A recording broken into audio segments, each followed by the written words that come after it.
Welcome to Podcasting Power Hour with your host, Jeff Townsend, aka the Indie Podcast Father.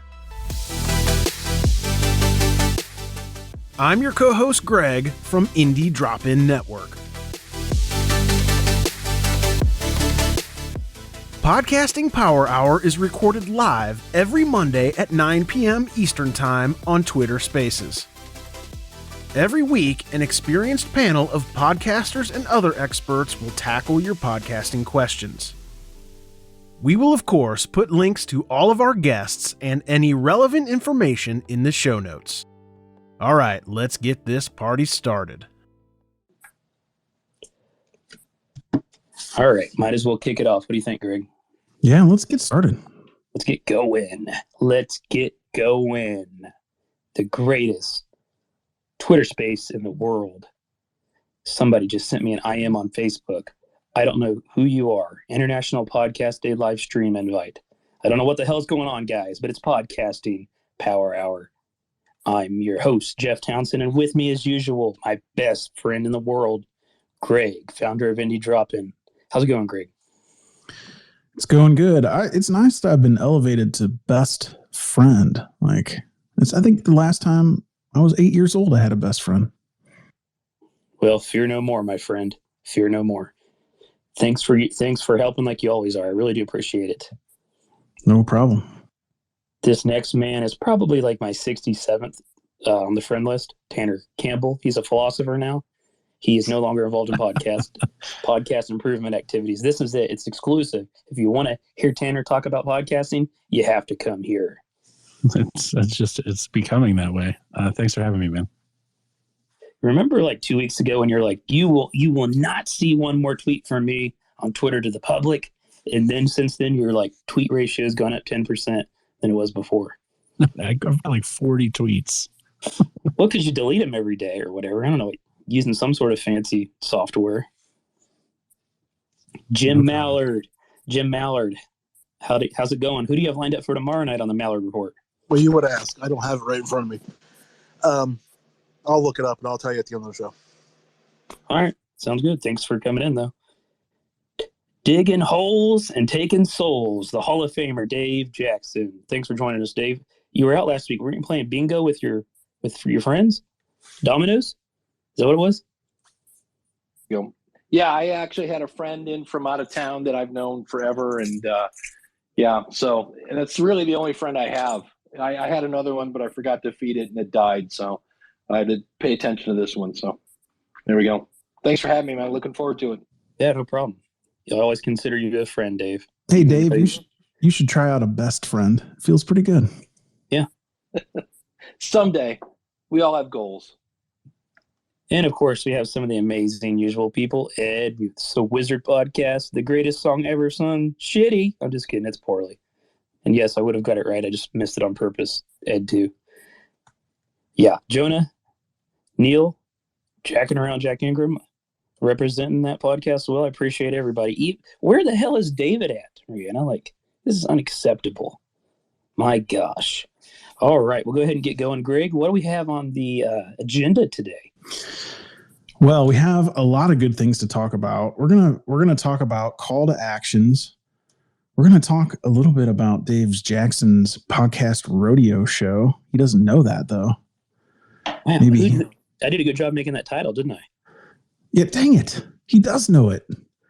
And then I think we're going to start. Tanner says he has a story that is going to be life-changing, podcast-changing, monetarily changing, fat wallet changing. He says it's going to be amazing, so amazing that we'll title the podcast version of this story. So, wow, great! I can't. That's such an honor. Thank you. So I might have one of the things I like about podcasting is that as it changes and things get better, sometimes they get worse. It's not always linear. You sometimes have to revisit things that you were very certain of, 8 months ago. For example, with YouTube's new changes, maybe we'll find ourselves in another year feeling very, very different about YouTube than we did 6 months ago. Well, one of my podcasts was recently acquired, and they have encouraged me to be more active on social, if you could believe that I need to do that. So they asked me to open up a TikTok, and I'm like, oh, well, I don't know how well my content is going to translate on TikTok, but I'll give it a whirl. And I've recently, for anybody who's been following my tweets, has seen that I've been doing a lot of AI art with Midjourney in my Discord server, which if anybody wants an invite to play with Midjourney, just DM me and I'll happily add you. Doesn't cost anything. And I can make these really great pieces of, I mean, for lack of a better term, is art. And I'm making them, but way better than I could ever make them if I had to use a brush and a pen and a pencil. So I downloaded this app called Pod Buddy, which is like $20 for a life or something. And it's an audiogram maker. And I think you all know how I feel about audiograms in general. Is that You love them. Oh, I can't stand them. They don't work very well.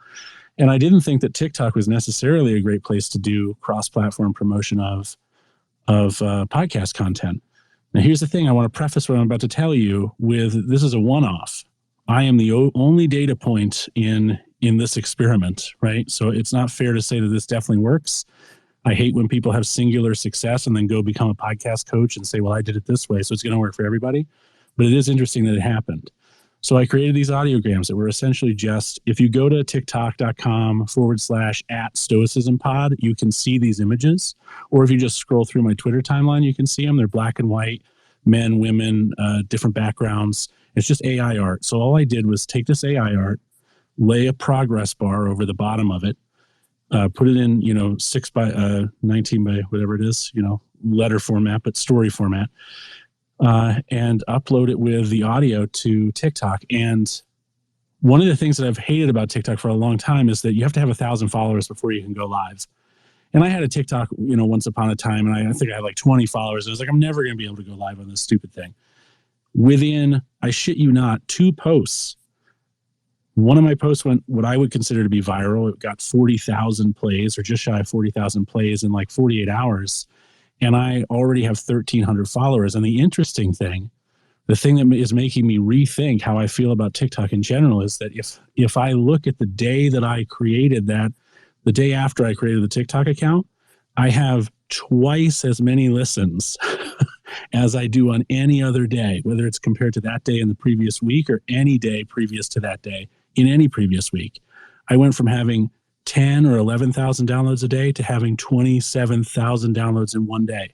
And the stickiness of that increase has been about, well, I'd say 30%. It's not terrific, but it's certainly far from bad. So now my average has increased, just because of creating a TikTok account, has increased from 10 or 11,000 a day to like an average of 18 or 17,000 a day, which is pretty fucking incredible. And because Sounder tracks referrals, I know that they came from TikTok, which is exciting. So go get a TikTok. I took my shirt off on TikTok and got 50,000. So I don't know you're gonna. And I saw Dave Jackson's last week. It was amazing. It reminded me of my dad trying to work the cell phone. That's not kidding. right.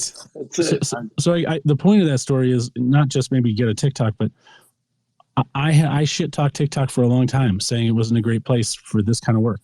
You really did? And I really did. And I think it's important that people remember that what's true today, it maybe is not going to be the case, and this is especially true in marketing and advertising and in podcasting, because it relies on marketing and advertising so much. It's not going to be true in 6 months or a year or 2 years. Things change. So always revisit strategies. It's probably one of the most important things you can do for your show. Always be willing to make that, and listen and learn and make those changes as well. You have to be open-minded. So Tanner, did you go back in after the 1,000 and put your link in? Because you can't even put a link in TikTok without having subscribers. So here's what I learned. Yes, you're right. You can if you're a business, but if you're a business, then you get really limited reach. Because I did my first post and I was like, oh, this is doing pretty well, but it's not getting that many. And then I took the post from being a business TikTok account. I took the account from being a business creator TikTok to being just an individual's TikTok. And all of a sudden the next post got like 10 times as many views. So yes, you're right. I didn't add the link to the bio until I had over 1,000 followers, but I got those 1,000 followers in less than 48 hours, which is nuts. Yeah, So I'm that's going to good. be using TikTok, I think, to go live and see how that goes for me. Let's do it. Melissa, go ahead. You have your hand up. Yeah, I just wanted to say I should probably do a TikTok too, but every time I do, my kids find it. Yeah, Okay. one thing you have to come to grips with, and that's everybody. If you make a podcast and you make TikToks, you make social media, people that you don't want to find it are the people that are going to find it. Right? I don't really want people at my work, my day job, to know that I have other interests, but they find it. And, I'm not embarrassed by anything that I do, because I wouldn't be, but, I just don't want them to think I'm distracted. So I have the same issue, but you have to just suck it up. Yeah, And, it's not, and it is that's what the it thing. is. I'm not embarrassed about anything. Like, I don't do anything that embarrasses me. Like, I don't really get embarrassed. It's just all of a sudden, like, I don't know. And like, Well, if Dave Jackson can do it, anybody can. He was on there and he's confident and he's just delivering it. You just have to have that confidence. And I don't think you can worry about that, because Greg's right. People will find you. I do want to go ahead though, and go ahead, Dave. You have something? My thing with TikTok, after going to podcast movement, I heard so much about it, and I was like, Chinese government be damned, I'm going to try this. And I just do what I do, and I figure everybody talked about how great the algorithm is, and they're like, the people that want to find your stuff will find it, and like everything else, it takes a while. And I'm like, all right, well, I set up an OBS profile to be whatever 9x16, and I'm using something I think called Clipscribe, where I upload it and it puts the little words that go across the bottom of my screen, and I'm like, all right, we'll see what happens. So, all right, Greg, I do want to give you a minute to shine some light on Dave before we deep dive into this call to action.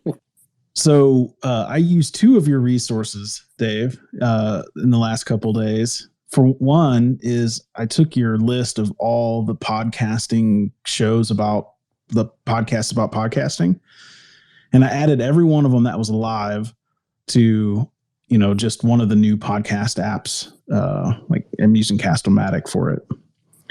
Anyway, one of the shows I inadvertently subscribed to was your podcast Rodeo Show. And I was just going through the list and adding it. Anyway, I listened to it today, and it was really good. And I just wanted to put that out on the wire as a resource for everybody. And maybe you can just tell people how it worked, because I thought it was done really well. I thought it was funny, and I appreciated it. well, here's the fun thing. This show, like many of my shows, was never supposed to be a real podcast. I forget what media host had come out, but enough people had said, what do you think of whatever it was? And I was like, oh, crap, I got to start another podcast to try this media host. Except I had no time to do a podcast. So I said, well, I need a podcast that requires no show prep. And I was like, all right, I'm just going to grab a random podcast and then kind of mystery science theater, just kind of talk about it and say, okay, here's where I'm coming from based on your description and your episode. And so some of them, like I listened to, I think I heard him on here. The guy was getting 20,000 downloads in a month. And I was like, well, I want to listen to this show now. So I went over. Well, unfortunately, that particular episode, his co-host had been drinking for 8 hours before he got on the microphone. And I said, well, if you're looking for a bunch of guys in the basement doing kind of the bro thing, these guys do it better than anybody. But if you're looking for, a serious discussion, that's not going to be you. So it literally is. It's the first time I've heard the show. And I explain, like in some cases, the last one I just listened to, they started off great, and then they thought they were Joe Rogan and did like 4 minutes of commercials, almost like that guy on Saturday morning that does the show and starts off with a bunch of commercials, said the hypocrite. But nonetheless, it started to lose me. But the good news is when they came back from the commercials, they got right into the content. So it's just me talking off the top of my head. And I even tell people, like, you're going to have a really good, if you're doing a fictional story, I'm not your guy. Like I will try to listen to it, but almost every fictional story I hear, the person that is putting it together has fallen in love with sound effects, and it's all icing and no story. So it's just something I started, and I was going to quit after about, 3 weeks. I'd tested this media host and kind of saw what it did. And I kind of announced it. I said, okay, well, this is enough of that one. And everybody's like, no, you're saying all the stuff we're thinking. We're just not saying it out loud. And so the goal is not to just bash your show. If it's, and I always try to be constructive. It's like, okay, here's how you fix the fact that you sound like you're in a cave, or, whatever's going on, or, that whole 9 yards. But thanks, Greg. Yeah, it's just something I have people from time to time that say, hey, can you listen to my show and tell me what you think about it? And I'm like, well, and I think I charge a whopping, right now I have it set up, you can pay me whatever you want. But it's just something that I wanted to play with Fiverr. So for a while it was $5. It's just something I play with. And I like it because I get to hear a lot of different versions of content and what people are doing out there. And it's just, I threw it on the wall to see if it sticks. And it's a lot of fun sometimes. And I don't think there's anything wrong with giving a little bit of money either to get really good feedback. I know that some people that just get into it probably think that's kind of weird, but it's absolutely not. It's great feedback.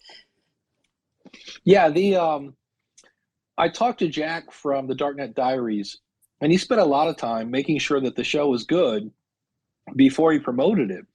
And so many times we ask our best friends and our cousins and our uncles, and they're not going to really give you honest feedback in many cases, not all cases, but many, because they don't want to hurt your feelings if it's not good. So you need to know if it's good, and a lot of times it's low hanging fruit. It's the fact that you started the show and you didn't say what it's about, or you didn't even say the name of the show. I have no idea what I'm listening to, or it's really low hanging fruit that I'm like, hey, this would be much better if you just did this kind of thing. And I always say at the beginning of the show, I say, the following is an opinion.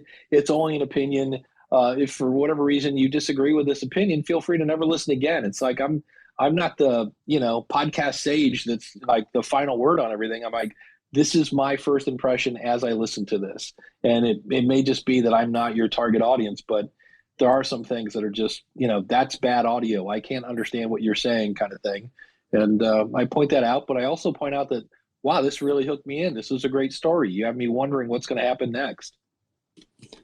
Go ahead, Ed, number 2. I know you're going to tell us about how you used the service and you loved it. That's exactly what I was going to say, Jeff. Yes, I took Dave Jackson's advice that he gave us on the show. It was very helpful.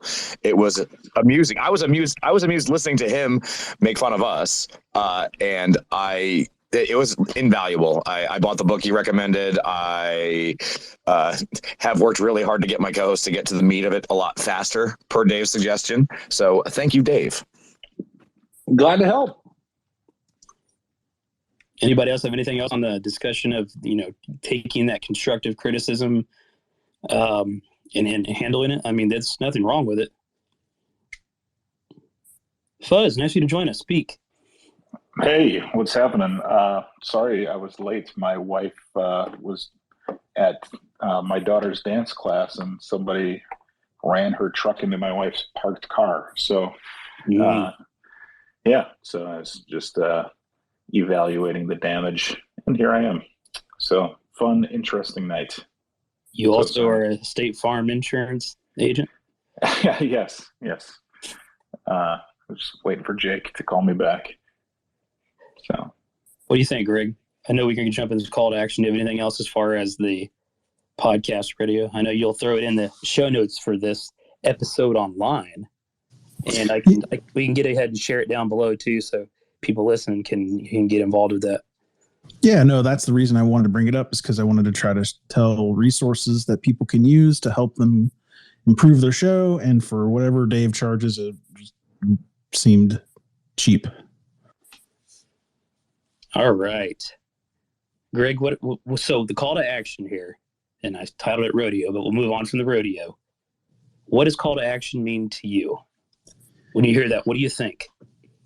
Yeah, so to kind of get this started off, call to action for me is when I ask the audience to do something that I want them to do, right? And I know that's a kind of a terrible way to say it, because really what you want to do is empower them to do something they want to do, right? But let's just be real. I want them to do something, so that's why I create a call of action.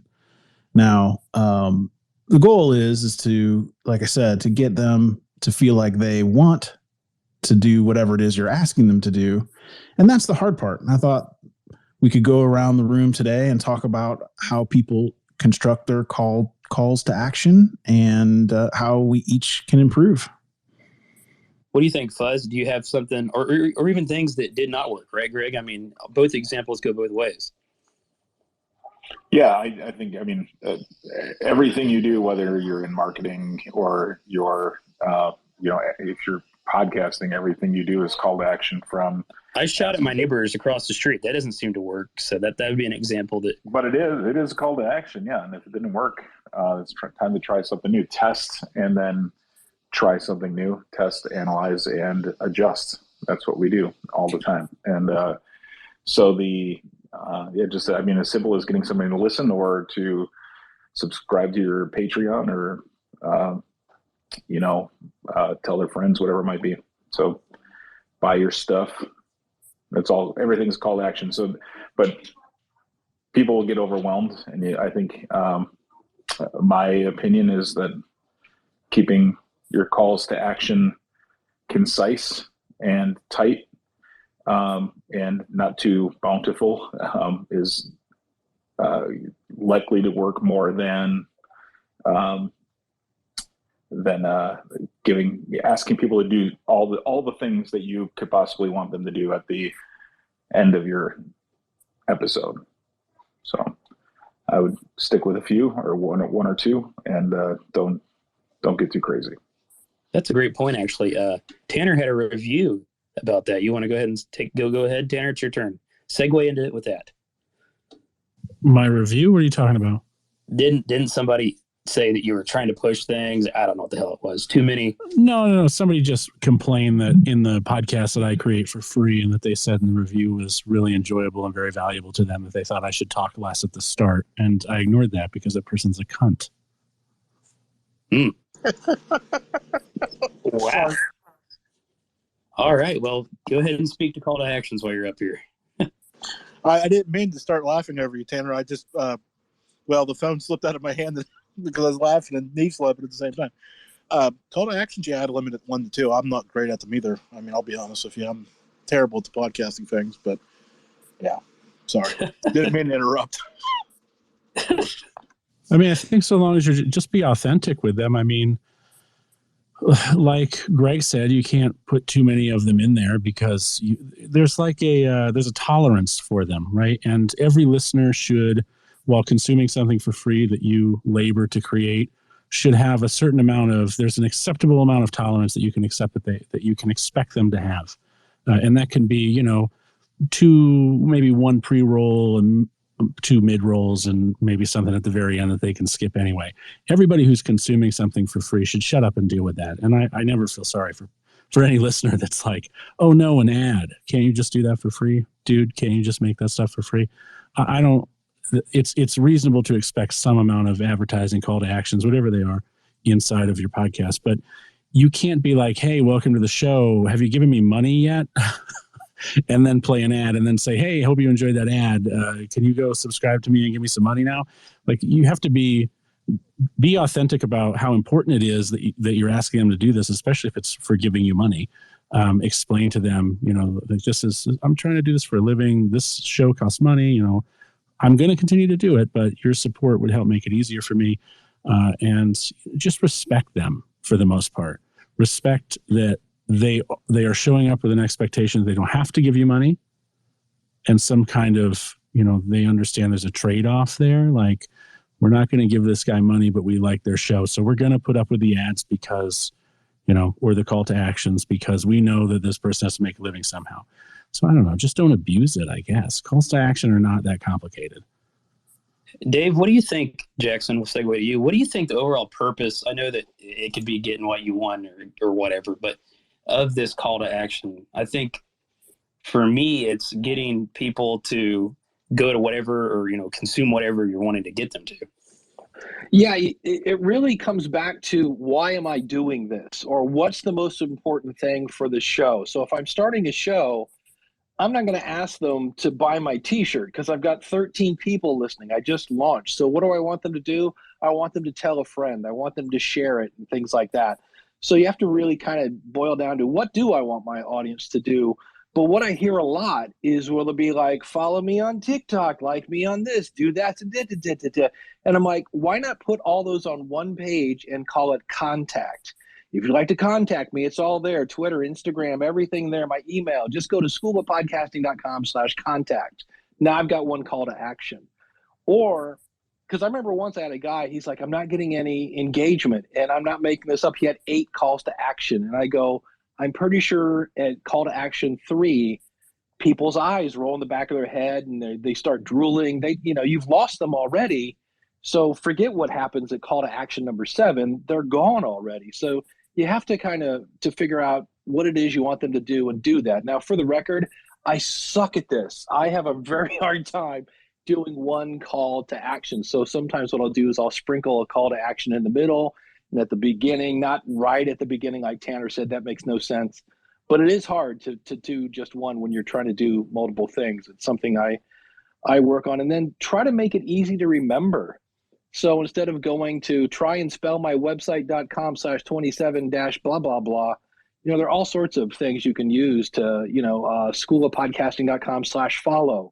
Instead of saying, follow me on wherever fine podcasts are sold. No, reinforce your brand, number one, and hopefully then they'll share that on Twitter or someplace. That might boost your SEO, a very thin amount, but it's worth it. But because you got to remember, a lot of people are on the treadmill or they're walking the dog or whatever. So we all know what it is. It's one of those things that sounds simple, but it's easier said than done to do one good call to action that's specific. And then, like Tanner was saying, you have to explain, why do you want to do this? So I do a call to action. I do a question of the month. The last episode of my podcast is where my audience has hopefully sent in answers. And so I always tell them exactly where to go, schoolofpodcasting.com/question. Be sure to mention the name of your show and your website and a little bit about it. So it's like, hey, want some free promotion? All you got to do is answer my question of the month. So here's where you go, here's why you're doing it, and here's how you're going to benefit. And, that seems to work so far. Yeah, and only ever one. I don't know if anybody will disagree with that, but to your point earlier, Dave, like putting, 3 or 6 or 8 call to actions in a podcast, they're not going to remember which one you want them to do. So they're not going to do them all. So every podcast should just have one very clear call to action. Put it wherever you want. I usually put it, as I'm wrapping up, I say, that's all I've got for you today. And I'll literally call it this. I'll say, in today's call to action, if you do anything after this episode, I would appreciate it if you bought me a taco and buy me a coffee. And the next episode, I would say, I'd really appreciate it if you haven't reviewed this show yet to review it. Give them one single thing to do, because if you give them 6 or even 2, they're not going to do either one of them. That's also important too, if you're going to use your social media as a call to action, that when you're setting up your show, make sure that I think there's a service out there that you can use to find open social media handles, and make sure that your handle is the same across all the channels. So if you're doing multiple, if you're working with multiple channels, to make sure that it's, I was going to go to the internet piece next. You're so ahead of it, Fuzz. Oh, sorry, bro. The other thing, while I'm on it, I'll just the Captivate has the short URL call to action thingies. I forget what they call them on there, what they specifically call them, but they're super helpful. So I bought a short URL, fuzz.cc. I bought it in like 2006 or something, and finally get to use it for something. So I use that for my URLs, just so people don't have to type too much. And some of the host services have really good abilities for you to do those links through those short codes pretty easily. So check that out. And if anybody is thinking that a short link is somehow different than any other domain, it's nothing special. In the same way that you go buy a .com, you just kind of truncate your domain name and buy a .co, or in Fuzz's case, a .cc. So I had a podcast called Podcasting Sucks. I had a short link, a shorter domain that was podsux.co. So it was just that when people see the short link, it's much shorter. which is visually appealing, but they can tell even in that truncation of your name that it is still the same thing. It makes sense that, like, for example, Dave Jackson says like well, not D-Jack, that would probably not be great. I just bought the domain uncledave.com.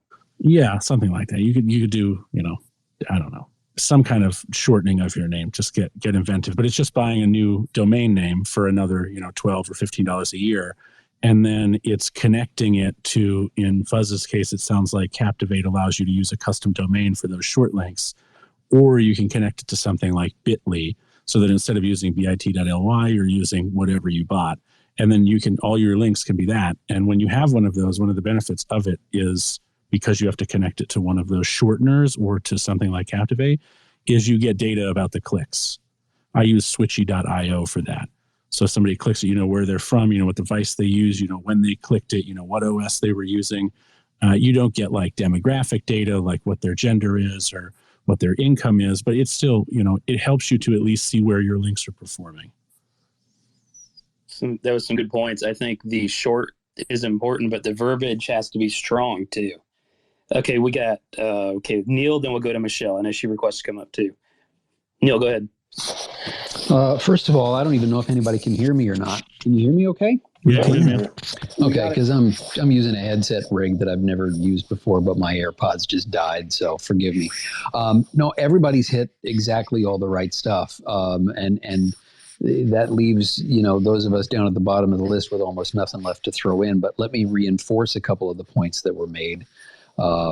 First of all, I forget who it was that said, don't say hi, welcome to such and such a show. Have you given me money yet? Give me a reason. Before you give me your Patreon, before you send me your buy me a coffee link, all those different things. Give me a reason to want to send you money. Give me some content before you ask for me to pay for that content. I liken it to walking into a party where you don't know anyone in the room, and 5 seconds into a conversation with a person that you just met, you've asked them if they'll give you $20. You'd be horrified if somebody did that in real life. And spoiler alert, just because it's a podcast doesn't mean that the rules for real life get suspended. Give me a reason to want to give you money, and then tell me how to do it if I decide to want to do it. If you leave it to the end of the episode and you're terrified of leaving it to the end of the episode because what if everybody's gone? Okay, we'll make a better episode then, where everybody's not gone and they're around long enough to hear your call to action. If you're scared that they're going to bail first, your call to action is not your problem. That's the main one. The other thing, and I'm going to be harping on this probably for about the next 3 to 6 months, I would say, is yes, you want them to do something in your call to action, but for crying out loud, make serving them the priority with whatever your call to action is going to be. Do something. If they respond to that call to action, give them a reason that they will be glad they did it, not just so that you can chalk up one more person on your follower account or $5 more in your buy me a coffee. Figure out something that they will get in return for responding to your call to action that makes it worth it for them. Put them first. That's the only other thing I've got. I segued to you perfect there with the strong piece, didn't I? That was beautiful, Neil. You're very kind. Thank you. Michelle, I hope you're feeling better. I'm feeling like I still have COVID. I'm better than yesterday, though. Yesterday was kind of rough, but I love this topic. But I get a little frustrated because sometimes I feel like podcasters are not as intentional around their content as they need to be. And that is part of the reason why they have so many difficulties wrapping their head around calls to action and things like that. So I have some suggestions. First is if you have a call to action, do a text to opt-in. Text to opt-in is so easy for people to do because most people are listening via their cell phone. And so if you are trying to get people on your email list or in front of a helpful tool or what have you, text to opt-in is super easy. If you have WordPress, using pretty links is a great way to have easy links. So in my case, say, for example, I use Pretty Links because I have a WordPress website. It could be michelleismoneyhungry.com/example. So it's super easy for people to remember. To your point, like telling people bit.ly.com.1274, that's not going to work. You have to make it so easy for people because our brains are fried. Most folks don't know what their show intent is because they're random. Like they'll just randomly record a thing and that's fine. But if you are working a monetization plan, it's going to be very difficult to attract income to your brand if you're random. It just is. It's going to be very frustrating for you. The other thing is be clear about your show intent. Like, what is the point of your show for you, as well as what is the point of the listener's intent? Like, what does the listener want to get out of listening to your show? It could be that they just want to be entertained. It could be that they're part of a fandom. It could be that they want resources. It could be that they want to be in a community. But if you don't have that clear, it's going to be, again, very difficult to monetize because you have no idea what you're doing, because you have no idea what your audience is wanting. And then finally, an easy way to monetize, but this is tricky because you have to be consistent. And if you have a smaller show, it takes a lot more work. Affiliate marketing is a great way to solve a problem that your listeners might have where it doesn't feel like you're asking for money. So a good example is I'm now partnering with a company for a segment of content that's coming out sometime in October. And it is a tool that helps freelancers. I do freelance work. I know lots of people in the personal finance space that are always looking for tools to make managing their invoicing, things like that, much more simple. So I love this tool. I use this tool. It makes sense to me. And so it's a really good partnership. Maybe I'm a Veronica Mars stan because I actually really am. And I'm obsessed with the whole season, like all 4 seasons, even though the 4th one broke my heart, but we're not going to talk about that.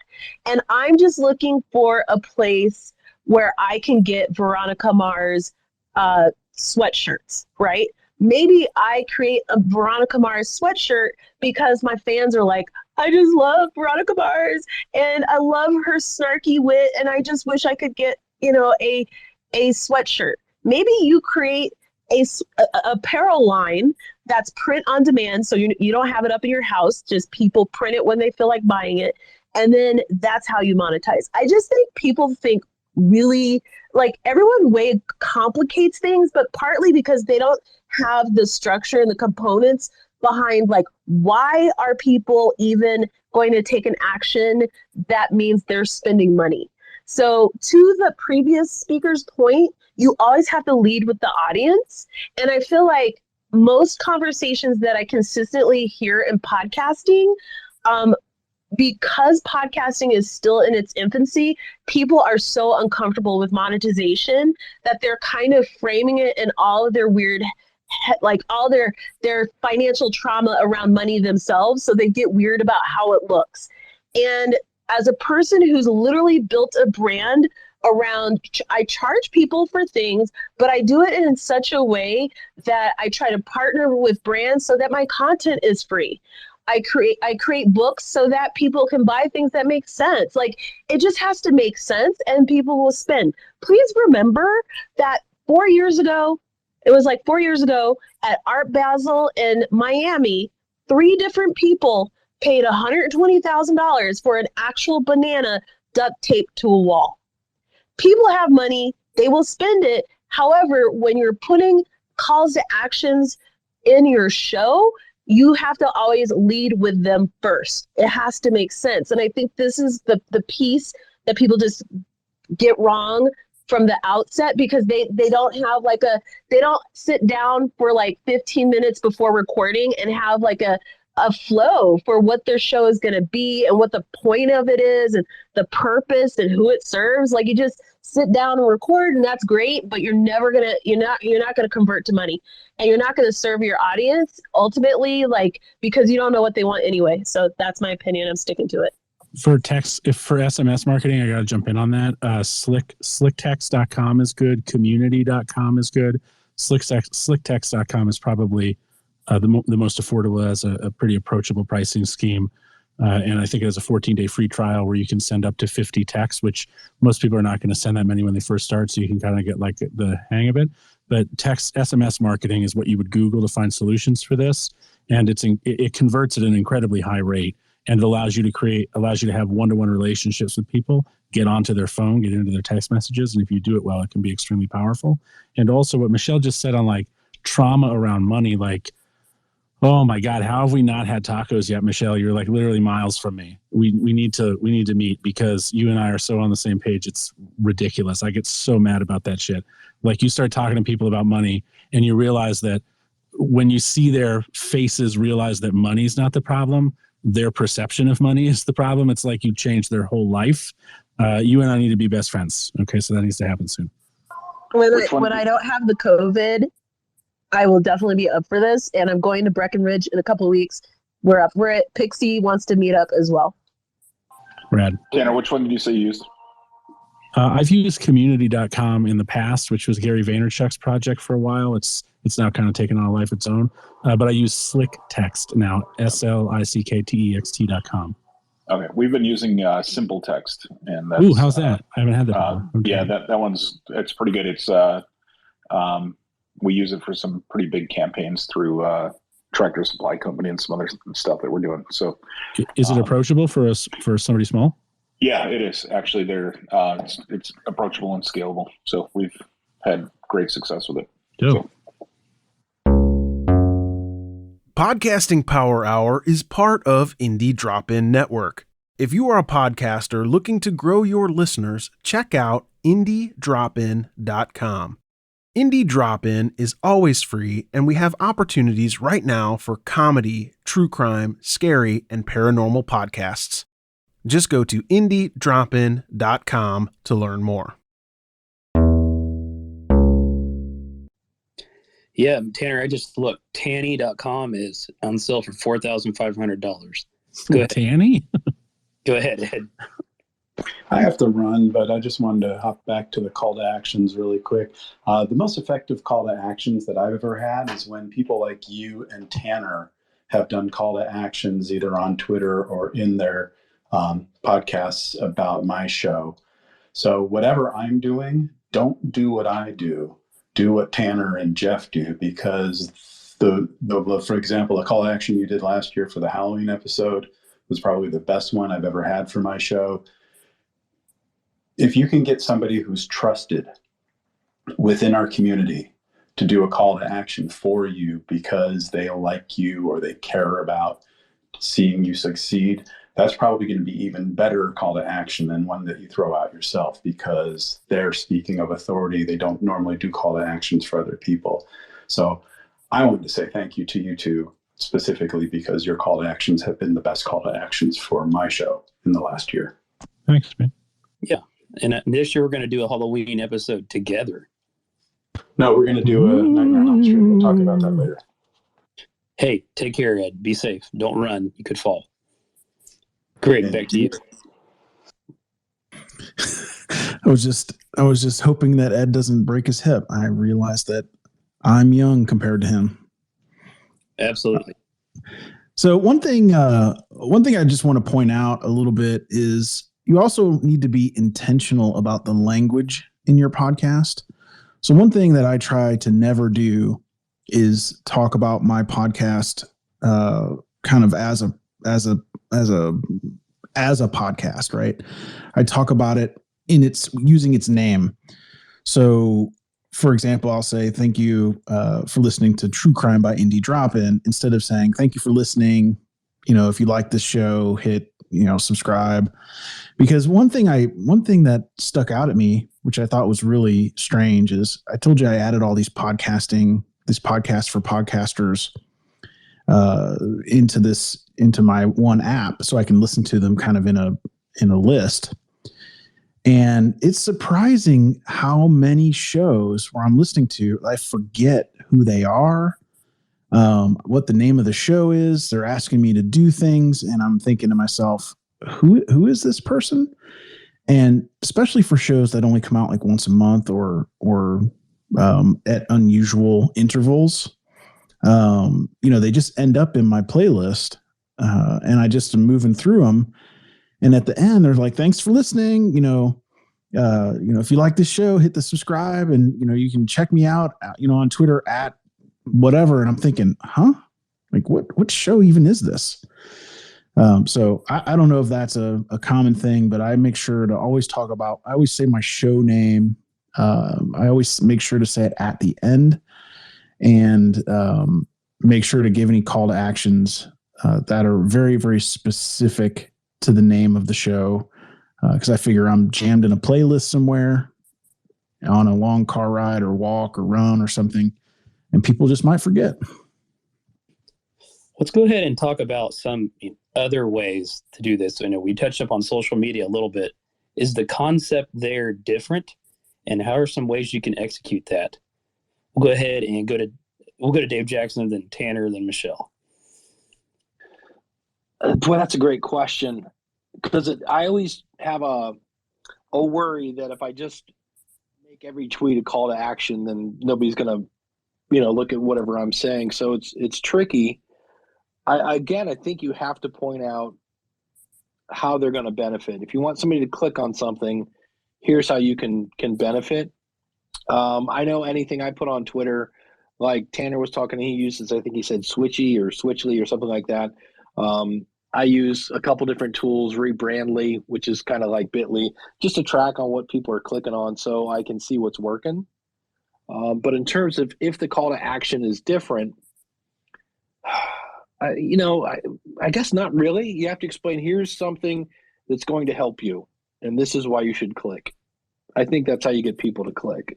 Well, my big thing is voice is different than text, right? So as far as you can tell in someone's voice the passion, and you can kind of get a delivery through that. But go ahead. I mean, Tanner got something to say.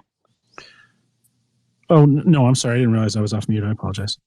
No, but I think that, it's how you come across just as passionate and intentional as you would on text. Michelle, go ahead. Excuse me, I meant on voice, but Michelle, go ahead. Wait. Could you repeat the question? Because remember, I'm still sick, so I'm not. So what's the question again? No. Yeah. I mean, it's more or less a discussion about. So we've kind of talked about, hey, this is how we're going to do it on our podcast. But right. Other methods, for example, with social media, is it the same approach? Like I just said, much different than text. So it depends on the platform, and it depends on your level of comfort. So if you follow me on Twitter, which is my favorite platform, to be honest, I'll do things because I do a lot of political content. I'll troll people with my content. So by that, what I mean is when I was covering the student loan forgiveness, potential for student loan forgiveness this whole summer. And then I would link to people's tweets, but people like, Elizabeth Warren, like people are tweeting about these things. And I'm like, well, actually, I have this episode about you guys can check it out here. So it's like you can troll people in a nice way. Like I don't do mean trolling, but I always look for the opportunity. Right now, there's a lot of chatter about Rihanna. And I actually have a podcast episode about are billionaires bad, even if they're Rihanna? So right now I could be, if I weren't feeling like crap, I could be doing a lot of social shares around, I love Rihanna, but I have this question. What do you guys think? And people might go in and listen to the episode that way. I think just being natural, I feel like, again, people are really weird and scripted and think too hard about how people are going to react to what their moves are online. Don't be a douche. Don't be a dick. Just be genuine, be funny, embrace a lot of humor. And I think usually it goes over pretty well. And so that's typically what I do.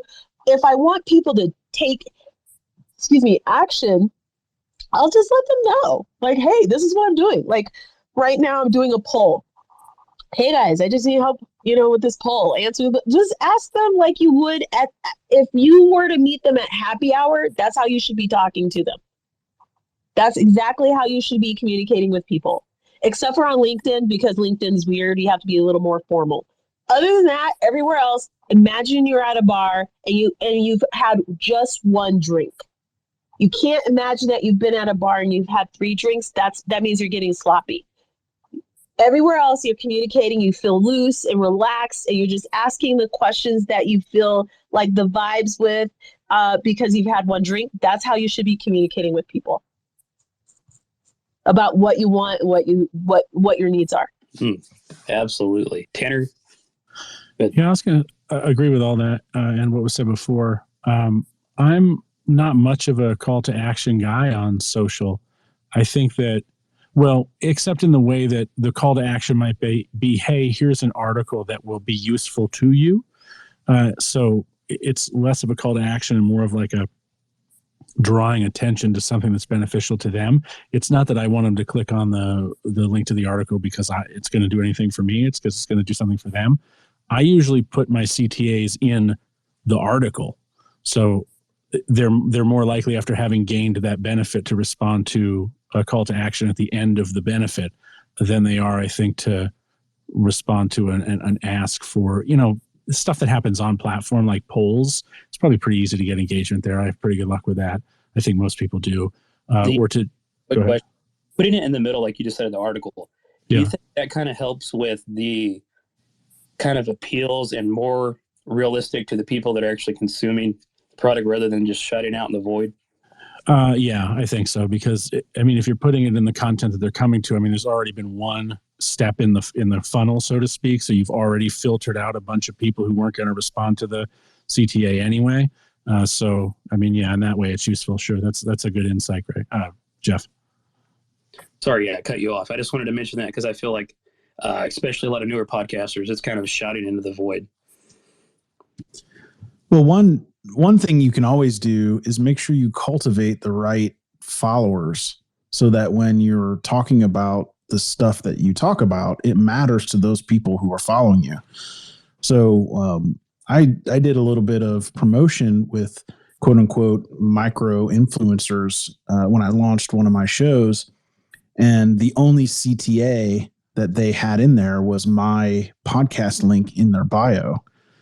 And, all they would do is talk about stuff they heard on my show, and it drove tons and tons and tons of traffic. So I think I paid like $50 for a person who had like 100,000 followers on Instagram at the time to do like 2 carousel posts. And it may have gotten me 200 subscribers to my podcast. That's an interesting point you bring up there, kind of funneling it through somebody else. Neil, do you have anything? Then we'll go to Fuzz.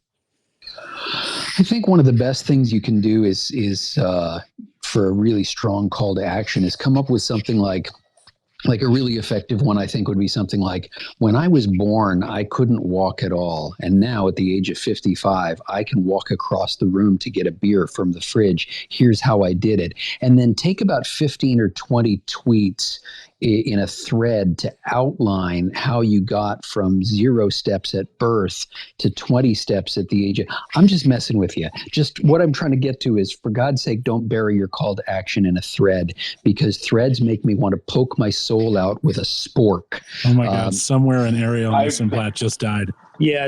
I'm so glad that you did the button hook here, because I was like, what are you talking about, man? Yeah, please. Like, the worst thing I think that Twitter has ever done is the little thread emoji, because I think that needs to be outlawed and banned, because now it's gotten to the point where, do you remember that meme that went around for a little while where it was the girl yelling in the guy's ear about something? We have no idea what she was yelling in his ear about, except that everybody found a way to use that. And it became a thing where suddenly the parodies of the meme were actually better than the meme itself. And so I think threads are at that point.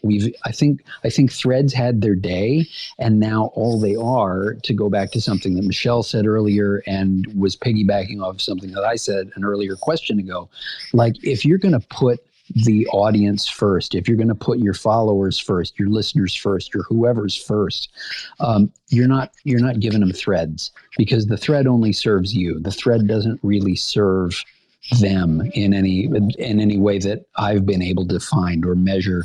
If somebody's had wonderful success with their threads and people are saying to them, oh, thank goodness you post so many threads on Twitter, I really want more threads from you, I would love, in maybe 1 or 2 sentences, for you to tell me exactly how you did that, because to me threads are the most annoying thing ever. You know, Neil, it kind of reminds me. Go ahead. If you're annoyed by the thread, then you're not the person for the thread. But I've definitely done threads and people have loved them. But the reason why, it goes back to your point, they serve them. So I've done several threads on freelance writing, specific to earning more and how to do it. So it's not just like me randomly directing them to, in fact, it doesn't direct them to my podcast or anything. It's this is time to make more money. This is how you do it. Here are all the steps. But because freaking you can only do like 250 characters in a tweet, it takes more than 250 characters to explain this. So it becomes a thread. Like literally that's it. And thank you for sanding the rough edges off of what I meant to say, which was that if the point to your thread is self-serving, then the thread is garbage. But if the point behind your thread is to edge, because the reason I found you, Michelle, in the first place, and the reason I started following you was because of a thread that you posted that the only thing it did was lay out tips for me. You weren't selling me anything. You weren't trying to get me to go anywhere. You just laid out, and I forget when it was, but it was a few months back, and it was just this killer list of nothing but, like, even each tweet on its own in the thread was helpful in and of itself. And the fact that they were all together in one thread was gold. But the point was, you were helping me. You weren't trying to get me to follow along some breadcrumb path that was end up stuffing money in your pocket. And that was what I liked about it. But the thing is, I wonder if in that thread, I wonder if I have an affiliate. Probably not, because I haven't had focus to do affiliates for a while. But what I would say is this. I don't think many podcasters have a ecosystem thought out for their brands. And so that's part of the reason why their monetization strategies can feel so jarring and obvious to people, because maybe there's just one thing that they're so hyper focused on because they don't have an ecosystem. So by this, what I mean is I have my social media, I have my podcast, I have a website, I have interviews that I do on other people's, platforms. I have collaborations that I've done with brands. Like I have a very, very robust overall brand that I've built out for years. And I think that the reality is a lot of the monetization and calls to action, all this stuff that people want to do, it takes time to build up properly over time, kind of like tending the garden, and to do it in such a way where it's almost not obvious to people. It takes a while to understand how to do that, right? And if you are only podcasting on an app, you don't have enough of an ecosystem to kind of pass people through what you're doing in such a way that they aren't going to notice your monetization efforts, right? So like sometimes people can't tell when I'm monetizing things, right? And I do that on purpose because I want it to be super subtle. But I will be clear and say that every single post is monetized. And I'm transitioning to more of a quote unquote passive income model. I'm going back to what I used to enjoy from before. And so that means understanding cookies. Like if you don't have a website, then having cookies on your website, you have no idea what the hell I'm talking about, but it's a really great way to make affiliate income without even people making a buying decision. And so I'll explain it in 1 minute. A cookie is literally you click on a link and you look at a thing. You don't have to shop. You don't have to do anything beyond that. And I could earn money, right? And it could be that you click on a book that I'm like, this is a great book, blah, blah, blah. And you don't buy this book. And you're just like, wow, that is a great book. That's it. And I could get affiliate income from that. Or maybe you guys develop your own products and services.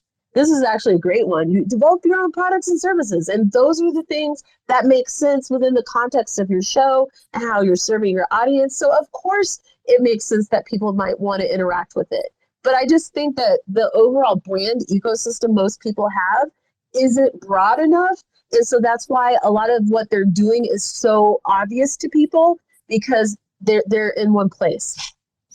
Podcasters are like two things at the same time, right? They are the middle school boy who finally gets up the courage to ask his crush out and just says, well, will you go out with me, Jessica? And just like dumps everything out all at once without building any relationship before that.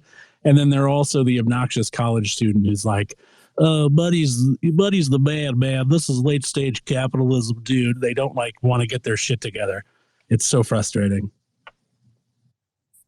But what I would say to that is personal finance space was like that for a long time. And I think if podcasting follows the same trajectory, people who are in it now, because it's still so much in the infancy, they're positioned to do very well, right? So it's really wild to me to see some of the same like conflict around monetization and calls to action and, you know, this is art and we shouldn't do certain things. And it's the same thing that I heard 10 years ago when I first started blogging in the money space. And there were some very real concerns. Like we are trying to do certain things for the better good. We're trying to help people. We're trying to entertain people, And then people are like, wait a minute, this takes 7 hours to do this one thing. And we can't do it for free. There's a reason why back in antiquity and now there were patrons for the arts because it takes time and money to do these things, right? But I think people are so skittish around just being blunt. Like it takes me 7 hours to do if I do a 1 hour interview podcast, like if it's an episode with an interview, I have a guest. When it's all said and done, it's probably about 7 hours worth of work because I have the edits, I have the interviews, I have the admin, I have the marketing. Like it's a lot of work. I'm not doing that shit for free anymore. I am not doing that. So in order for me, you guys have heard me say this before, in order for me to do my show, every 5 to 7 episodes have to be paid, period. I do not do that shit for free. Or I'll do an affiliate play depending on the content. And if you are clear with people around why you're doing what you're doing, they get it. They get it. You'd be surprised. They get it. However, there's more than one way to make money. So this is why I do podcasters getting paid. I'm like, there are grants.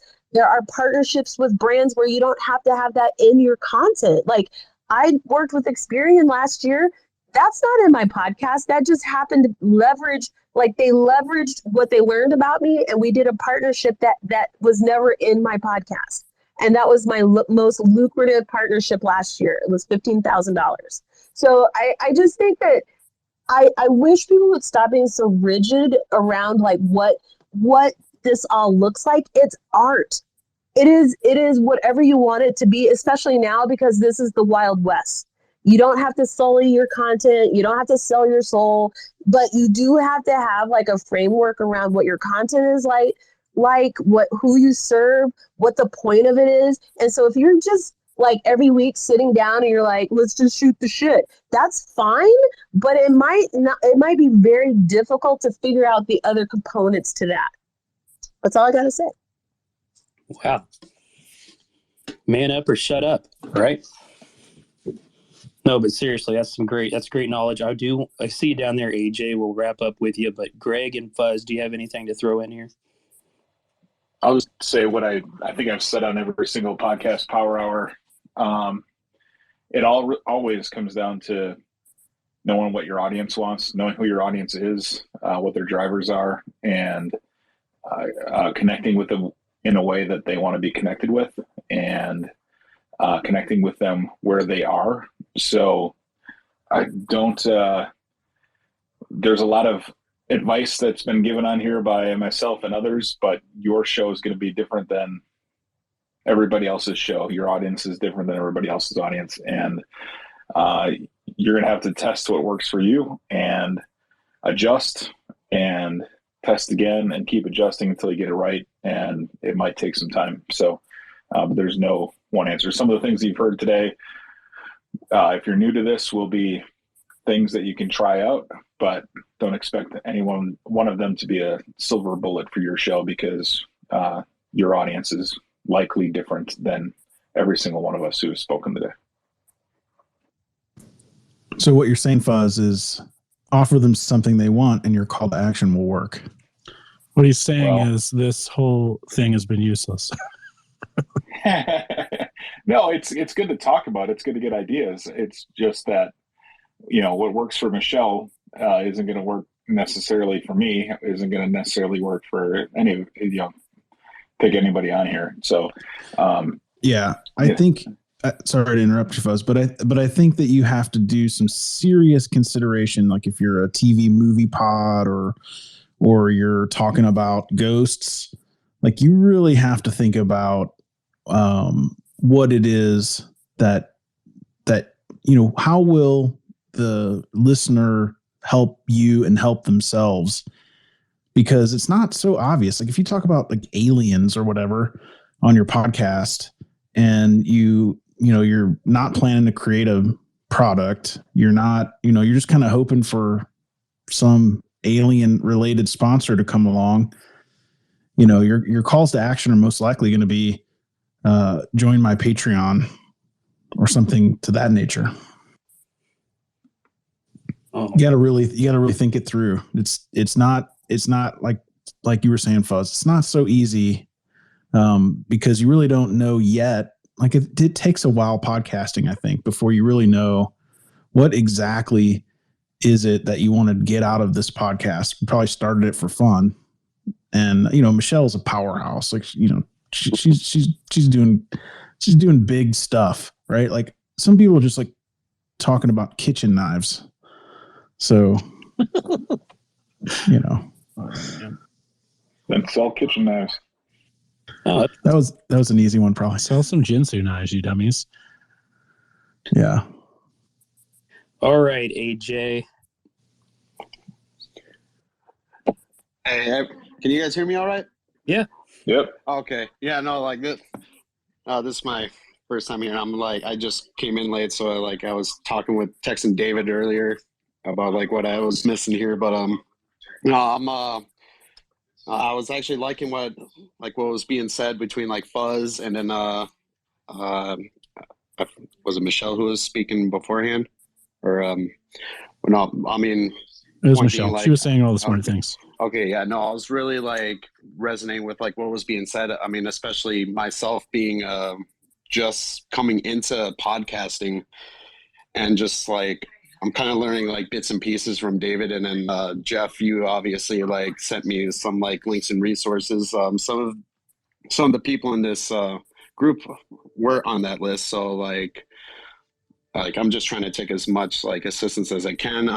And just what you're saying, you got to know what the audience is saying, what they want. But so I guess basically what I'm asking is as an aspiring podcaster here, or trying to work towards that, I guess how should I be pursuing this, and how should my call to action form be, or I don't know how else to really word it specifically. It's just I think the answer is you should be approaching it as if it were a business. So many podcasters come to podcasting not realizing that what they have done, whether it's going to happen right now or if it's going to happen in a year, if they make it a year, is that they have just started a business that's going to need to become a business if they're going to keep doing it. And they're not, just willing to give 7, 8, 10, 20, 30 hours of their life every week to a hobby. So you've asked a very complicated and very multi-layered question, because essentially what you've asked is, how do I build a business? And I think everybody in here would be more than happy. I know I would be. My suspicion is that Michelle would be, and probably everybody else on the stage who is proffering advice and pretending like they know everything, except for Michelle. She actually does know everything.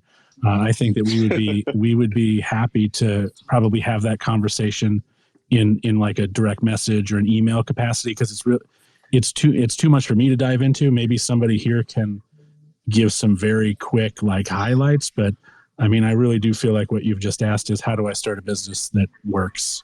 And that's a long answer. No, you're absolutely right. Part of it is joining us every week, though, AJ. I mean, I think that would be. Oh, I forgot the CTA. Thanks, Jeff. Yeah, David will let me know like when Power Hour is, but like I'm like gambling, like trying to work on this like podcast and like going to work, and it's like, oh my goodness.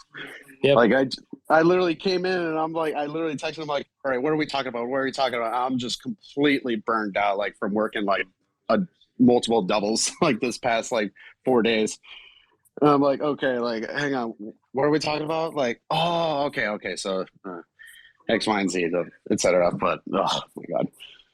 Well, man, it was nice meeting you. We hope to have you back in here in the upcoming weeks, and appreciate you taking the time to. It was kind of an odd way to say hello, but damn it, you did. Yeah.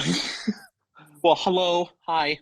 But no, I've already, I think just DMing, well, that's a frequent thing. I do that throughout the day, but I think that's the first step, and then coming in here and doing that is next. So it's good to see people interested and working towards that improvement.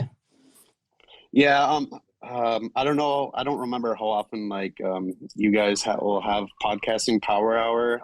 David will let me know like every so often, but otherwise, like it really depends on like my schedule and like whether or not I'm really looking on my phone. That's all his call to actions. When we asked him to bring a friend, he did. Here's maybe a first step you could take, as Jeff was talking there. A lot of people say identify your why. And I feel like anybody who says, find your why, run from them, if that's like the first piece of advice they give you, because that person probably doesn't know much more than to tell you to just start and find your why. What I like to tell people to do is find their to what ends, as in what is, with whatever your podcast is, I'm assuming it's something about therapy because your banner says something about the untherapy or something. What is the thing you want to accomplish? If you could just identify that, what's the end point as far as you can see? Not why you're doing it, but where you want to be. And I think having a very clear picture of where you want to be, for me, for my podcast, it was, I want to be a premier is not the right word, but I want to be somebody. I want to be a pundit within the podcast space. You want to people think of when they ask the question, who can I go to get answers on how to do this related to podcasting? I wanted to be one of the go-tos. And everything I did started with my desire to become that thing. So I think you need to decide what you want your podcast to accomplish, not why you're doing it, but what you want it to accomplish in the long term. Sounds like an influencer, Tanner. I'm sorry? Yeah, yes, yeah. I actually like that. Like, I mean, I've already like established the why, but like, I mean, like, I think I've already like discussed this with like David, Brianna. But it's just, yeah, no, like you said, like, it's like, what do you hope to like achieve, like your end, like, or end game or whatever. I'm still yet to trying to figure that out. I mean, I still have enough time to get it all situated and then like figure that out down the road. But like,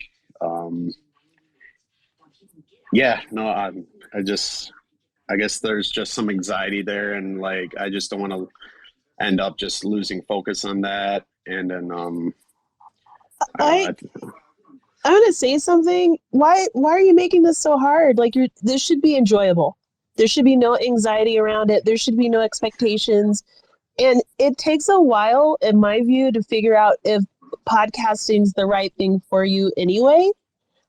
Most folks, whether it's podcasting, blogging, YouTube, whatever, it takes a while to see if this is the format for you. So in my view, quite honestly, the minute you said anxiety, no. Simplify everything so you enjoy it. That's it. Just enjoy it. Like, I started blogging about money because I wanted to help people. I wanted people to to connect with who understood the story that I was living, right? Right. And if I could help one other person, great. That was it. I wasn't trying to make money. And I did that for years for free. And I did it super imperfectly. There's no perfect system. I don't want you to fall into this weird idea about that. Just when you can publish an episode, hopefully somewhat regularly, that's it. That should be it. Yeah. And then as you do it over time, you'll figure out the other parts. But if you're already having this thought anxiety, that's no bueno. Yeah. Have fun, relax, it'll be good. Yeah, I don't think I should have I didn't know how to word it differently, but it's not necessarily anxiety, but I have a very high frequency of ADHD, so just it's just trying to put a complete 100% into something that I'm very passionate of here, which is my podcasting. It's gonna be about you don't need it to be 100%, my friend, because most people won't even start. So since you already started, you're good. Oh, yeah. You're good. Yeah, no, it's not really the 100% investing into there. It's making sure that hey, am I still going to be doing this? No, I understand what you're saying. I understand I literally understood what you said, and I'm being very clear because I've done this for 10 years. You don't need to do all that. You just need to show up as often as you can for you. Okay. Comfortably, and then go from there. That's it. I would say, to sum it up, the podcasting can suck if you make it suck. That's funny. I actually apply that to my day-to-day life. Life is what you make it to be. If you want it to suck, it's gonna suck. Yeah. So let's go ahead and Jim. I know you jumped. We'll go around the horn and closing thoughts here. Then we'll get to you, Jim. I know you're in and out of this space. No, I think to me, a lot of the important things we talked about, having a plan and all that, being strategic, that is all useful, but it's also about continuing to grow and learn and take advantage of and really focus on the things you're good at when we're discussing these things and we're executing these things. But yet, like I said, not being afraid to learn. Greg. I think you summed it up pretty well, Jeff. I think if you ask your audience to do something that you think they want to do, be in it with them. I always use the analogy of be in their canoe. So if you're in their canoe and you're building content that they want, then your calls to action they'll be nice. I like Tanner's calls to action because they relate to podcasting. And even though I've never bought him a taco, I don't think. He's a full you son of a bitch. I love how he says his CTAs. I mean, I don't to him, but the way he says them are great. I'm not giving him any money, but I think he does them really well. And so it's just something to consider. I think is get in your listeners' canoe, talk about the things that they want to talk about, and ask them to do something that you would do. And that's my closing thought. Speaking of canoeing, Fuzz, you said you were doing that earlier, right? What you got? I was canoeing. Yes, I was canoeing earlier. No, I mean, similar lines to what Greg said. Be your authentic self. Be authentic to your audience. That's why they're listening to you. If your call to action is authentic and it sounds like it's coming from a place of good and not a place of want, then your listeners are going to react. Otherwise, you're just going to come off as a huckster. And that's what's that word? What's the word, Tanner? That he just said? A busker. No. He it's the thing they call Donald Trump all the time. That word that a grifter. A grifter. It started with the C. What was it they called you, Tanner? Who? No, that's who he called that person that left in the review. Yeah. Tanner. The guy earlier that was mad. Yeah, there was a Twitter argument a few months ago, and he called. Oh, the charlatan. That's it. That was. Don't be authentic. I don't think anybody's ever accused Tanner of being inauthentic. Yeah, somebody called me a charlatan. You don't. You don't remember that? I don't remember that. We all remember that. Highlight of my year, actually. I screenshotted it. Oh Yeah, shit! it's, Can you send it to me? It's sitting on my desk. I've got it in a frame. I'd really like to post it on my Yeah. wall now that I've got all these fat stacks of money I'm sitting on. I still have the account that I created so I could call him that. Nice. I've changed Perfect. his contact in my phone. Oh my god, perfect. No, I think somebody was commenting in the thread saying, hey, they wanted to DM Michelle or something. Yeah, no, and my point was I think everybody up here is more than willing and knows, in fact, we're going to receive DMs. So I don't think Michelle would have a problem with that or anybody else up here. Jim Mallard, you've been podcasting for 10 years. Surely something relates to you besides the be authentic, because that's all you can do, right? Be you. That's all I've done. And the answer to your question earlier, I got Neil Lockman on tomorrow. He's we're going to talk about space, and he's working on this rocket project and floating cities and all kind. I can't even really get into it all. So just tune in tomorrow, 9 p.m. Eastern, Mallard.com. Greg, don't you ask him what that has to do with paranormal. Don't you do it, Greg. I'm not going to do it. I was just thinking to myself, he's been podcasting so long, it used to be called flip phone casting. Well, I can tell you what it has to do with paranormal. It's space, aliens. Come on, not that far. That's called normal. No, there's got to be something unnormal out there. Come on. All right, philosopher, what you got? Thanks, man. So if I seemed extra aggressive today, I'm sorry about that. I get really worked up about podcasters and money. I don't do this anymore, so this isn't a plug, but I want to share it with people who are still here because I want you to know that it's possible to do. When my studio went functionally bankrupt because of the pandemic, and I had to find some way to keep my family afloat, I turned to courses.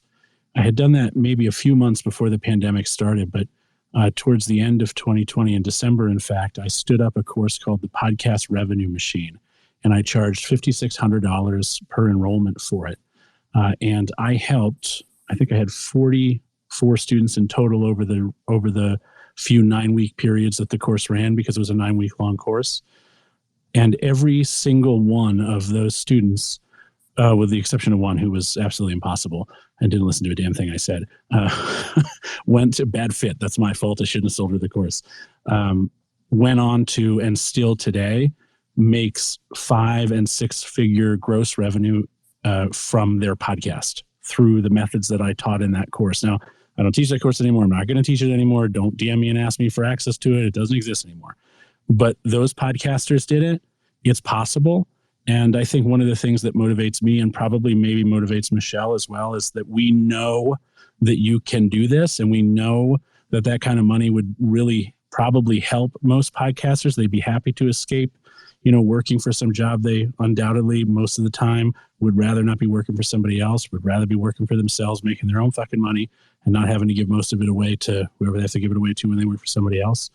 So I'm sorry if I get like all in a fluster when we talk about money, but I feel like so many of you have no idea what's possible. And go to Michelle. Go to Michelle, because she's way more patient than I am. I'm not patient. But what I will say is something actually adjacent to this, which is we keep hearing all these things about we're going into recession. I don't know if we are or if we aren't.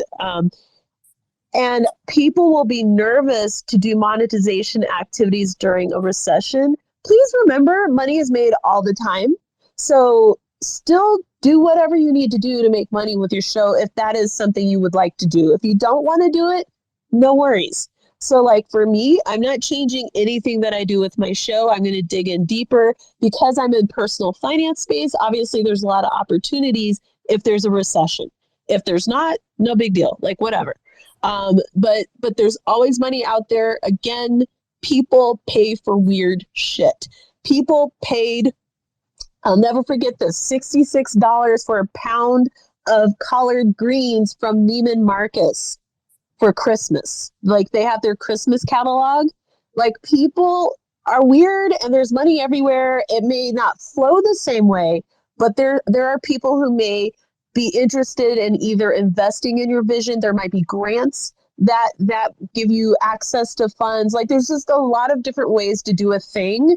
And I wish people would stop being so rigid around how they think about monetizing their creative work. It doesn't have to be sponsorships, is my point.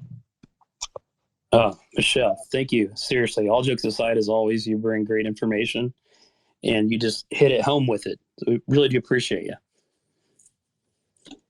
Well, Neil, man, I think people in here listening, you got to realize how great of a resource this guy is. I know I shared an episode of yours on my podcast, Neil, and I heard such great feedback. So he's very, very great resource. You're very kind. If I can throw in a closing thought, and I'm going to try to minimize how much of a sort of a plug I have to throw in here to make the context matter. If you're gonna do a call to action, whether that's to get somebody to buy something from you, to go and read something you want them to read, whatever it is you're doing, for crying out loud, make sure it's something that you believe in and that you honestly believe is worth spending the money on. And that might be the first filter that any of this stuff needs to pass through before you start worrying about how you're going to word it and where you're going to put it in your show or any of those kind of things. Make sure it passes the sniff test for, yes, I can endorse this confidently and I believe in it. As an example, I have a copywriting course that is on sale now. It goes live October the 1st, and there's like a pre-sale discount on for it. But one of the things that you get when the course is done is you get an affiliate code. And if anybody signs up and takes the same course that you did, then you get $50 for signing them up. And it's only a $249 course. So you're getting a 20% piece of the pie with your affiliate code. Well, I had somebody email me this week and say, listen, can I just skip the taking the course and get to the affiliate code part? Because I would love to make the $50 and I can get a bunch of people to sign up. Well, in my head, I'm like, well, I would love to have someone line my pockets full of money. But then I said to the person, no, because you can't have the affiliate code until you've taken the course, because I don't want somebody out there selling, me essentially, if they don't know what they're talking about. If they can't come from a place of honesty and I honestly believe in this thing that I'm promoting, then you are dare I say once again, charlatan. And I don't know that we need to go down that road again, but let's just put the people that we are claiming to serve first. Let's put them at the top of the pecking order and put ourselves second, because if we do a good enough job serving them, then the serving us will take care of itself. You're great, Neil. Appreciate that. Greg, take us home. Thanks, everybody, for coming to this Podcasting Power Hour. It's every single Monday at 9 p.m. Eastern Time, because that's where Jeff lives. But it's 8 o'clock my time, because I'm in Central Time. If you want to hear our past episodes lightly edited, mostly what I do is I just remove Ed. They're actually pretty damn good, Greg. Can I say that? Yeah, they're edited. But no, Greg, seriously, those are good episodes, man. I went back and listened to some today. That's good shit. Yeah, I go out and I cut out a bunch of the, dull parts, and I normalize the audio and make it sound a lot better. So the pace moves a little bit faster. So I know you can hear my dog, but go to podcastingpowerhour.com and you can find them. Find them, get them. No, seriously though, all you people that are up here speaking, highly respect you and appreciate the time you put in every Monday with us. Then of course, everybody listening, a lot of regulars there, and we appreciate all the support. We will be back next week, Monday at 9 p.m. Eastern for Podcasting Power Hour. Oh, Greg. Thank you for listening to the Podcasting Power Hour. Everyone is free to participate on Twitter Spaces every Monday at 9 p.m. Eastern Time. To join, just follow Jeff at podcast_father or Greg at Indie Dropin. If you found this podcast helpful, Go into your podcast app and write a quick review. Other podcasters will see it and know this show is worth listening to. Also, I'll put a few links in the show notes for ways you can support the show. I think by now you know we love our coffee. Have a great week. That's me, I guess. Only because I'm great. Oh, I feel like you need to add some echo onto your voice when you do that last line. yeah. Something. Podcasting power. Like just... No? Did anybody else hear the sound effects I was playing as Tanner was talking? Yeah, the crashing. Yes. Oh, I thought that was just Tanner. He sent me a note. He's like, I gotta hang up. I'm like, okay. See ya. Yeah, Dave Jackson said his boss pulled him away. So anyway, DJL, I see you down there, man. The DJL down. Look at that smile, $1 million smile. Dave Jackson having a 10 p.m. work call. That's what he said. Then he tweeted me that. Then his boss actually replied. He's like, wow. Some schmucks got me on a call, and his boss replied to it. I hope whatever they. We have some clients. We've got some clients in Beijing where we have team members who get on calls at 10 p.m., which sucks, but it's what it is. Gotta make that money. Yeah, but Fuzz, what you pay people, you're not in podcasting. I'm not. It's too dang high. Well, this one went. Well, they always go a little bit over, but it was a good discussion. I don't know who came up with the idea, but they're a genius. Yeah, it had a slow start though, so I have to edit some of that out. Yeah, but we set the stage, and then it took off. We need some. Anybody have any ideas for guests? I mean, I have some ideas of people who own products and things like that. If anybody's interested in that. I was going to jokingly suggest Randy Shaver from Care 11 comes to my work sometimes. I could maybe try to persuade him.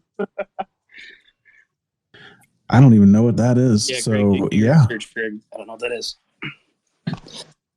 No, I've had a lot of people spam Greg and I saying they'd love to come to us, but they're not really. I'd love to come sell my NFTs to you during podcasts. You know what I mean? But yeah, you're right. Like, Tanner, stop. I think once a month would be a great. I think that's kind of like what I see as good. These are great conversations, but once a month it would be nice to have somebody in here. Like we were doing it every week. I think that was too much. But once a month, I would like you to get Mark Gasquith in. I was just going to say that. That's easy. Yeah, I tried, but it's 3 a.m. there. Okay, well, and he is on daddy duty most of the time, so I guarantee you that more nights than not, he's up at 3:00 in the morning. It'd be fun to do like an Ask Me Anything with Mark live. No, I agree. I love Mark. That would be amazing. But no, I did, and I, of course, was reminded that it's late there. But no, yeah, if you have any ideas, let us know for sure. No, it's not 3 a.m. there. It's 2 when it starts. Oh, I'm sorry. I keep thinking he's in Australia. He's in Great Britain. Never mind. Carry on. I'm like, it's like noon. I just Googled it. I'm like, it's noon. He's a musician for crying out loud. He's up at 2 in the morning. Yeah, there you go. I suspect that he doesn't really have to work anymore. Yeah, so that's what getting up at 2:00 in the morning is probably like the no-go. Yeah. I'm sure he's sitting pretty good now. Well, well done. Besides, doesn't he owe you for that whole Prince of Podcasting thing earlier today? That and the plugs I constantly do for Captivate, but I really do love it. Like Fuzz was talking about it earlier. It's great. I know Greg will never do it because he's too greedy, but Yeah. I'm lazy, so I pretty much rely on dynamic ads because I'm too lazy to sell ads and do other things. So they're coming soon on Captivate. They just launched their second, Amy 2.0, and they're just integrating global right now. And I think within the next 6 months we'll have what you have on Spreaker. I think so too. We'll see what the payout is. This stage is definitely your soul. Your soul. Speaking of which, I gotta get off here. I got some holes to dig, some souls to takes. For goodness sakes. Man, I should be writing music. Thanks for doing this, you guys. No. It was fun. Thank you, Michelle, and hello, everybody. Hey, Pixie. Yeah, thanks everybody for coming. You were late, Pixie. Yeah, thanks for nothing, Pixie. Yeah, you were late. She was so late, it wasn't even funny. She was next week. She just tried to sneak in there like she was here the whole time. Yeah, exactly. Change your love profile pic. I love when I join a conference call late and then like one of my employees will hop on a minute after me and I'll be like, where the hell have you been? And their face goes white and it's just me being a dick because I was also late. So we switched to all teams. Before that, it was actually like AT&T conference call in, and when somebody would join, it would beep, right? But now it's just all teams since the pandemic. So, but yeah, back in the day, they would be like beep, and you'd be like, "Oh shit!" And then you stop the meeting. You're like, "Who just joined?" Yes, who joined? Yep, busted. Oh, sorry, I got disconnected and rejoined.